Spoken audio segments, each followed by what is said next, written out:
And friends, ഇതാണ് നമ്മൾ കിച്ചണിലുള്ളത്. കിച്ചണിൽ നമ്മൾ ചെയ്തിട്ടുള്ളത് വന്നിട്ട് സെയിം ACPയിൽ തന്നെ ബീച്ച് കളറിൽ ACP തന്നെ കംപ്ലീറ്റ് ഒരു ഔട്ടർ യൂണിറ്റ് നമ്മൾ ഫിനിഷ് ചെയ്തിട്ട് കൊടുത്തിട്ടുണ്ട്. അതിനുള്ളിൽ ഷെൽഫായിട്ട് കടപ്പകൽ യൂസ് ചെയ്തിട്ടുണ്ട്.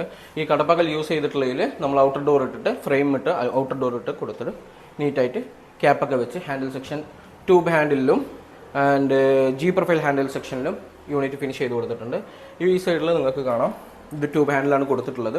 അതും സെയിം ചാമ്പ്യൻ സ്റ്റീലിൻ്റെ മെറ്റീരിയലിൽ തന്നെ ട്യൂബ് ഹാൻഡിൽ നമ്മൾ ഫിനിഷ് ചെയ്ത് കൊടുത്തിട്ടുണ്ട്. താഴത്തെ യൂണിറ്റിൻ്റെ ഡോറും അതുപോലെ തന്നെ തൊട്ടടുത്തുള്ള യൂണിറ്റിലും സെപ്പറേറ്റ് ഡോറുകളാണ് ഫിനിഷ് ചെയ്തത്. ഹൈഡ്രോളിക് ടേപ്പിൽ ഒരു യൂണിറ്റും നമ്മൾ ഈ യൂണിറ്റിൽ ഫിനിഷ് ചെയ്ത് കൊടുത്തിട്ടുണ്ട്. ആൻഡ് മേലെ ലോഫ്റ്റ് കാണാം നിങ്ങൾക്ക്. ഈ ലോഫ്റ്റ് കംപ്ലീറ്റ്ലി സെയിം മെറ്റീരിയൽ തന്നെ ചാമ്പ്യൻ സ്റ്റീലിൽ ബീച്ച് കളറിൽ ACPയിൽ നമ്മൾ യൂണിറ്റ് ഫിനിഷ് ചെയ്ത് കൊടുത്തിട്ടുണ്ട്. സൈഡിലുള്ള ലോഫ്റ്റ് കംപ്ലീറ്റും എല്ലാം അത് തന്നെയാണ് ചെയ്തിട്ടുള്ളത്.